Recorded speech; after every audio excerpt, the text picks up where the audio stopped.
Older creators can quit too soon. It's a very common thing.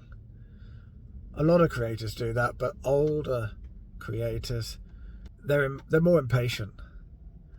Now, I don't mean the impatience you see with youngsters where everything has to change. They want something new, constant feedback all the time.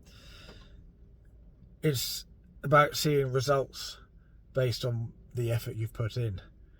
We're more used to building something, seeing a progress as we go. Now, you don't see that initially on YouTube. You're looking at analytics and nothing seems to be changing. But it is. In the background, it is changing. YouTube's getting to know you, getting to know your viewers, the people that like watching what you put out there. So don't quit. Don't quit too soon. Your next video could be your breakthrough video. Keep pushing, keep doing them.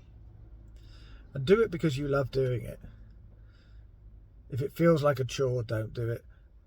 But you're doing this because you want to do it. You're interested in becoming a YouTuber, a creator, and passing your wisdom on to others. So don't quit too soon. In fact, just don't quit. I'll see you in the next one.